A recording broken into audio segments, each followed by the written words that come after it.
అందరికీ హాయ్. ఢిల్లీ బ్లాస్ట్‌లో ఇప్పటికే ఐదుగురిని ప్రధాన నిందితులుగా అరెస్ట్ చేశారు. అందులో ఇద్దరిని ఫరీదాబాద్ నుండి అరెస్ట్ చేశారు. ఒకళ్ళేమో మొజామిల్, ఒకళ్ళేమో అదిల్. హర్యానాలో వీళ్ళిద్దరిని అరెస్ట్ చేశారు. ఉత్తరప్రదేశ్లో షాహీన్ సయ్యద్ అని ఒక ఆమెను అరెస్ట్ చేశారు. హైదరాబాద్లో ముజీయుద్దీన్ మొహమ్మద్ అని ఒక అతన్ని అరెస్ట్ చేశారు. ఇంకొకళ్ళు ఉమర్ మహమ్మద్ ఆల్రెడీ కార్ బ్లాస్ట్లో చనిపోయాడు. డెత్ టోల్ ఇప్పటికీ 13 మంది రేజ్ అయింది. వీళ్ళందరినీ ఇన్వెస్టింగ్ చేస్తే తెలిసింది ఏంటంటే వీళ్ళంతా అల్ఫాలా యూనివర్సిటీలో ప్రొఫెసర్లు. అంటే టీచ్ చేస్తా ఎవరెవరైతే వాళ్ళకు అనుగుణంగా ఉన్నారో కొంచెం తెలుసుకొని వాళ్ళని రిక్రూట్ చేసుకొని వాళ్ళని టెర్రరిజం వైపు మూవ్ చేస్తున్నారు. అంటే స్టూడెంట్స్ అయితే వాళ్ళ దగ్గర ఏ ఐడియా ఉండదు. అంటే వాళ్ళు ఏదైనా తెలివిగా చేయగలరు బయటికి తెలియకుండా అని వాళ్ళని రిక్రూట్ చేసుకున్నారు. అయితే పోలీసులు ఈ విషయం తెలుసుకొని యూనివర్సిటీకి వెళ్ళి యూనివర్సిటీ అంతా చెక్ చేస్తే ఆల్రెడీ ఈ ఐదుగురు ఉన్నారు కదా, వీళ్ళ ర్యాక్స్, వీళ్ళ రూమ్లు, వాటిల్లో చాలా ఎన్క్రిప్టెడ్ పెన్ డ్రైవ్లు, బ్లాస్ట్కి సంబంధించిన డివైస్లు, వాళ్ళు బ్లాస్ట్ చేయడానికి కెమికల్ టెస్టులు చేసిన రిపోర్ట్స్ అవన్నీ తీసుకున్నారు. కానీ యూనివర్సిటీ ఏమో మాకు దీనికి సంబంధం లేదు అని చెప్తుంది. వాళ్ళ వరకు అలా చెప్తే సరిపోదు, ప్రూవ్ చేసుకోవాలి. ప్రూవ్ చేసుకోకపోతే ఫ్యూచర్లో యూనివర్సిటీ మీద నమ్మకం పోతుంది. ఇప్పుడు మెల్లమెల్లగా ఒక్కొక్కరిని లూప్లోంచి బయటికి లాగుతున్నారు, ఎవరెవరు ఉన్నారు ఇందులోకి అని. వాళ్ళు ఆల్రెడీ ట్రైనింగ్ తీసుకుంటున్న స్టూడెంట్స్ని పోలీసులు అరెస్ట్ చేయడం జరిగింది. అయితే అసలు దీనికి ప్లాన్ ఎక్కడి నుంచి వచ్చింది, వీళ్ళు ఎలా అమలు చేయాలనుకున్నారు, వీళ్ళ మొత్తం ప్లాన్ ఏంటిది అనేది తెలుసుకుందాం. ఫస్ట్ అసలు హైదరాబాద్లో ఆల్రెడీ నవంబర్ 6నే ముజీయుద్దీన్ అనే ఆయన గుజరాత్ వెళ్ళాడు. రేజిన్ స్ప్రే చేసి చంపేయాలని అందరి మీద నిర్ణయం తీసుకొని అక్కడికి వెళ్ళి గుజరాత్ పోలీసులకు పట్టుబడ్డాడు. అతన్ని విచారిస్తే తెలిసింది ఏంటంటే అతనికి ఫండింగ్ చేస్తున్నది ఐఎస్కేపీ అంటే డెప్త్లోకి వెళ్ళను, మీకు అర్థమయ్యేలాగా 2 మాటల్లో చెప్తాను.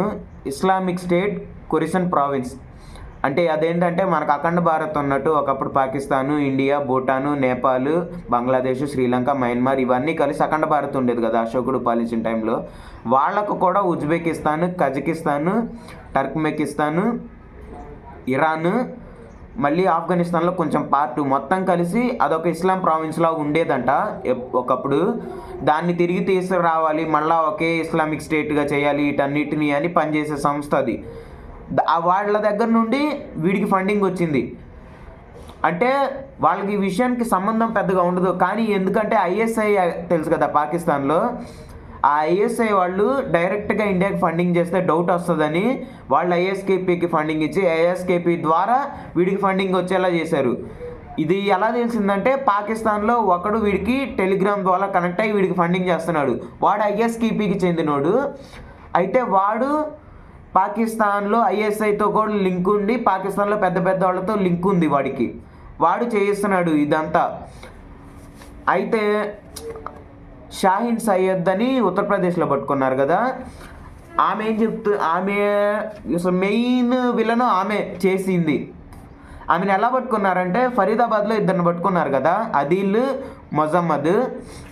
వాళ్ళిద్దరి పట్టుకున్న ఇంటి బయట మనం ఆల్రెడీ చూసాం, ఒక చిన్నింట్లో అవన్నీ దొరికాయి, బాంబ్ బ్లాస్ట్కి సంబంధించిన డివైజెస్ అన్నీ, 2900 కేజీల అమ్మోనియం నైట్రేట్ దొరికిందని చెప్పాను కదా. ఆ ఇంటి బయట ఒక కారు ఉంది, స్విఫ్ట్ డిజైర్ కారు. ఆ కారులో కూడా దొరికింది అమ్మోనియం నైట్రేట్. ఆ కారు ఎవరిది అని ఓనర్షిప్ ఇదంతా చూస్తే షాహీన్ సయ్యద్ అని ఈమెది అని తెలుసుకొని ఈమెను అరెస్ట్ చేయడానికి వెళ్తే ఈమె దగ్గర ఆల్రెడీ అమ్మోనియం నైట్రేట్లు 350 కేజీల పేలుడు పదార్థం, మళ్ళీ ఈమె దగ్గర ఒక AK-47, ఆమె AK-47 కారులో పెట్టుకొని తిరుగుతుంది. ఆమె దగ్గర తీసుకున్నారు. ఆమె ఇన్వెస్టిగేషన్ చేస్తే దొరికింది ఏంటంటే ఆమె జైష్ ఈ మహమ్మద్ గ్రూప్తో లింక్ ఉంది. ఇన్ఫ్యాక్ట్ జైష్ ఈ మహమ్మద్ గ్రూప్ని ఇండియాలో స్టార్ట్ చేయాలి, నేను దానికి హెడ్గా ఉంటాను, లేడీస్ వింగ్కి, ఉమెన్ వింగ్కి, జైష్ ఈ మహమ్మద్ టెర్రర్ గ్రూప్కి నేను ఉమెన్ వింగ్కి హెడ్గా ఉంటాను, నన్ను ఇండియాలో చేయండి అని పాకిస్తాన్ వాళ్ళతో తెలుసుకొని ఈమె ఇక్కడ టెర్రరిజం వింగ్నే స్టార్ట్ చేయాలనుకుంది. ఫస్ట్లో ఆమె ఒక లేడీ, ఆమెని అనవసరంగా ఏదో కారు పేరు మీద ఉందని తీసుకొని ఆమెను ఇంట్రాగేట్ చేస్తున్నారు అని సాఫ్ట్ కోణంలో చూశారు. కానీ అసలు విలన్ ఆమె అని తెలిసింది. అసలు ఆమెనే ఎందుకు చూసుకున్నారు, అసలు ఎందుకు వాళ్ళు ఇదంతా చేయాలనుకున్నారంటే, కొంచెం మనం బ్యాక్ వెళ్తే మీకు మసూద్ అజర్ అనే టెర్రరిస్ట్ తెలుసా? మీకు తెలియాలంటే ఖడ్గన్ సినిమా చూసారా? ఖడ్గన్ సినిమాలో మసూద్ అజర్ అని ఒక శ్రీకాంత్ ఇంట్రాగేట్ చేసి వాడిని చంపేస్తాడు కదా, వాడే మసూద్ అజర్. వాడిని ఇన్స్పైర్ తీసుకొని అది చేశారు. వాడిని ఇండియా వాళ్ళు పట్టుకున్నారు 1990s. కాకపోతే వాడి చెల్లెలు భర్త ఒకడు గగనం సినిమా చూశారు కదా, 841 814 ఏ ఫ్లైట్ హైజాక్ చేసి వాడిని డిమాండ్ చేస్తే సినిమాలో ఏంటంటే ఫైనల్ కోసం కాపాడినట్టు చూపిస్తారు, కానీ అది రియల్ స్టోరీని బేస్ చేసుకొని తీశారు. రియల్గా ఏంటంటే వీడిని తిరిగి అప్పగిస్తారు. వాడు చాలా డేంజర్, ఎందుకంటే వాడికి న్యూక్లియర్ సైన్స్ తెలుసు, వాడన్నీ న్యూక్లియర్తో పేల్చగలడు, సేమ్ ఇట్లా అమ్మోనియం నైట్రేట్ తయారు చేసినట్టే. వాడిని అప్పగిస్తారు 2001లో. వాడు వెళ్ళి ఇప్పుడు అక్కడ ఇవన్నీ టెర్రరిస్ట్ అటాక్లు చేస్తున్నాడు. వాడికి ఎందుకు చేస్తున్నాడు అంటే, పహల్గామ్ అటాక్ తర్వాత మనోళ్ళు పాకిస్తాన్లో ఎయిర్ బేస్లు అన్నీ కూల్చేశారు. ఆపరేషన్ సింధూర్ మ్యాక్సిమం అందరికీ తెలిసే ఉంటుంది. 10 ఎయిర్ బేస్లో 11 ఎయిర్ బేస్లో కూల్చేశారు. అయితే ఆ ఎయిర్ బేస్లు కూల్చేసినప్పుడు అంట వాడి చెల్లెలు భర్త ఎవరైతే వాడిని హైజాక్ చేసి ఫ్లైట్ని వాడిని తిరిగి తీసుకొచ్చాడో వాడితో పాటు 10 మంది మగోళ్ళు మొత్తం అక్కడ ఎయిర్ బేస్, పాకిస్తాన్ ఎయిర్ బేస్లో అంటే టెర్రరిస్టులే ఉంటారండి, వాళ్ళకి సోల్జర్లే ఉండరు, పెద్దగా టెర్రరిస్టులే. ఆ ఎయిర్ బేస్లో ఈ ఫ్యామిలీ 10 మందో 11 మందో మొత్తం చచ్చారంట. చస్తే నా ఫ్యామిలీని అంతా చంపేస్తారా అని వాడి చెల్లెలు ఇంకో చెల్లెలు కలిసి స్టార్ట్ చేశారు. ఆ చెల్లెలే ఈ షాహీన్ సయ్యద్ని రిక్రూట్ చేసుకొని ఈ ఉమెన్ వింగ్ని ఇదన్నీ చెయ్యాలి ఇండియాలో అని చెప్పింది.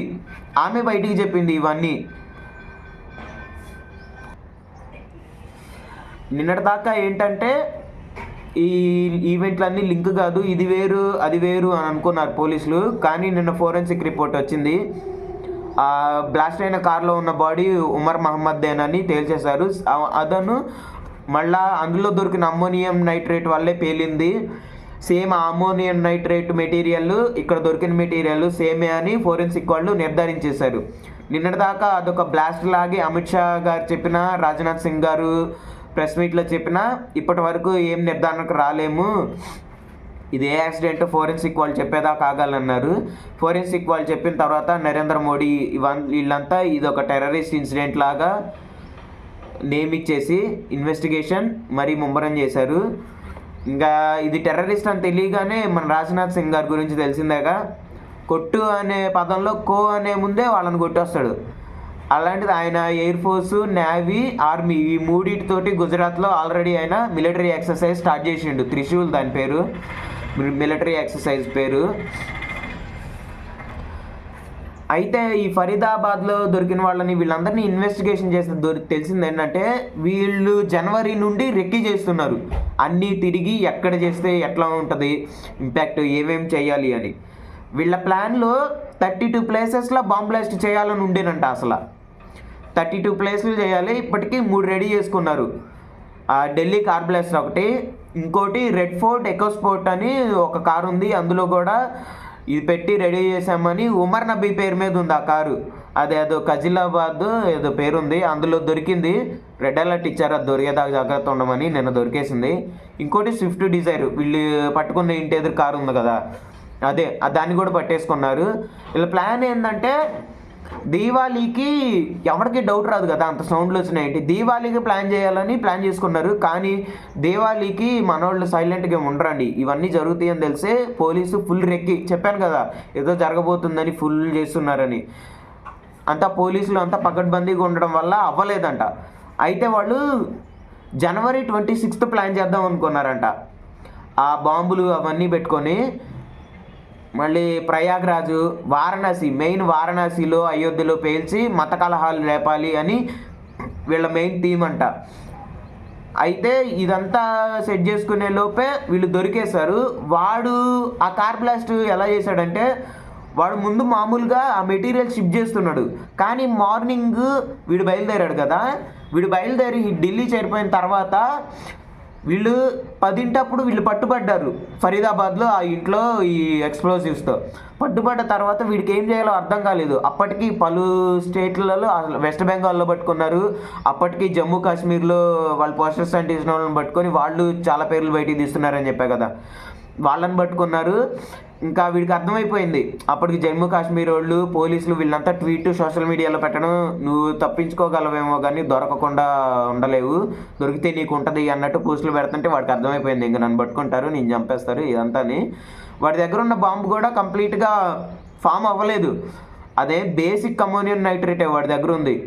అది ఫామ్ అవ్వకుండా ఎట్లా చంపేస్తారు కదా, మా ప్లాన్లో బేసిక్ అయినా అమలు చేయాలి, నేనైనా సెల్ఫ్ చనిపోవాలని చనిపోయాడు, మరి లేకపోతే అది అనుకోకుండా జరిగిందో తెలియదు. ఆ కార్ అక్కడికి తీసుకొచ్చి పేల్చేశాడు. ఇంకా చాలా విషయాలు వస్తున్నాయి, ఇంకా చాలా ప్లేసుల్లో ఉంచామని చెప్తున్నారు. ఇప్పటికి తెలిసిందైతే ఇదే. ఇంకా ఏదైనా అప్డేట్ వస్తే మీకు చెప్పడానికి ట్రై చేస్తాను. Thank you, please subscribe.